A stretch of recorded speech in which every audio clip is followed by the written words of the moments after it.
আমরা সমসাময়িক বিষয়ের মধ্যে আমরা দেখেছি যে খুব তড়িঘড়ি করে ৬টি সিটি কর্পোরেশনের প্রশাসক নিয়োগ দেওয়া হয়েছে।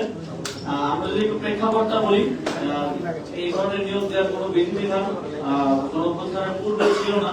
গণঅভ্যুত্থানের পরে যখন অন্তর্বর্তীকালীন সরকার দায়িত্ব নেওয়ার পরে দেখা গেল যে বিভিন্ন সিটি কর্পোরেশন পৌরসভার মেয়ররা জনপ্রতিনিধিরা পালিয়ে গেছে এবং অনেক জায়গায় ফ্যাসিবাদের দোসররা সেই জায়গাগুলোতে বসে বসে দেশের পরিস্থিতি অস্থিতিশীল করার চেষ্টা করছে। তখন সরকার এই বিধানটা করে যে সরকার চাইলে যে কাউকে প্রশাসক হিসেবে অপসারণ করতে পারে, মেয়রকে, এবং প্রশাসক হিসেবে নিয়োগ দিতে পারে। কিন্তু অন্তর্বর্তীকালীন সরকার সঙ্গত কারণেই এই আইন থাকা সত্ত্বেও তার কিন্তু ব্যবহার করা হয়নি। শুধুমাত্র এক জায়গায় সেটা ব্যবহৃত হয়েছে, আর কোথাও সেটা ব্যবহৃত হয়নি। সঙ্গত কারণেই আমরা গণতন্ত্রকে মূল্যায়ন করতে চেয়েছিলাম এবং সেখান থেকে স্থানীয় সরকার নির্বাচন দেওয়ার এক ধরনের সদিচ্ছা থাকলেও রাজনৈতিক নানা ধরনের বাস্তবতা আপনারা জানেন সেটা দেওয়া সম্ভব হয়নি।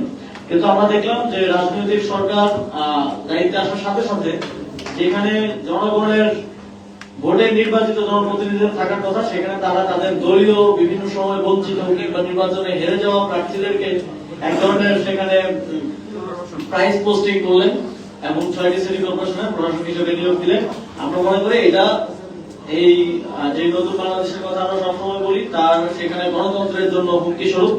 এবং আমরা মনে করি যে দীর্ঘ ১.৫ বছরেরও বেশি সময় ধরে স্থানীয় সরকার প্রতিষ্ঠানগুলো জনপ্রতিনিধি শূন্য এবং এর ফলে দেশের জনগণকে প্রত্যেকটা ছোট ছোট কাজে নাগরিক সেবার ক্ষেত্রে ভোগান্তির শিকার হতে হয়।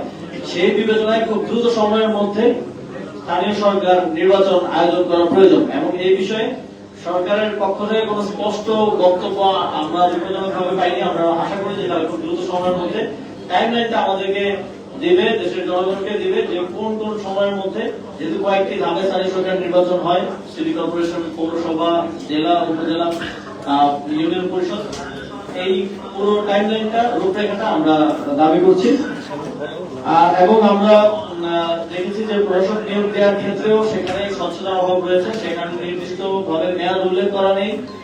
সেখানে প্রজ্ঞাপনটি দেখে মনে হচ্ছে যে আমৃত্যু হয়তো তার প্রশাসক থাকবেন, এইভাবেই সেখানে লেখা আছে। অথচ সরকারের যে কোনো চুক্তিভিত্তিক নিয়োগের ক্ষেত্রে কিন্তু সময় সীমাটা উল্লেখ করা গুরুত্বপূর্ণ। ৬ মাস, ১ বছর, ২ বছর, স্বাভাবিকভাবে আমরা এই প্রক্রিয়াতে দেখে থাকি সরকারের চুক্তিভিত্তিক নিয়োগগুলো হয়ে থাকে।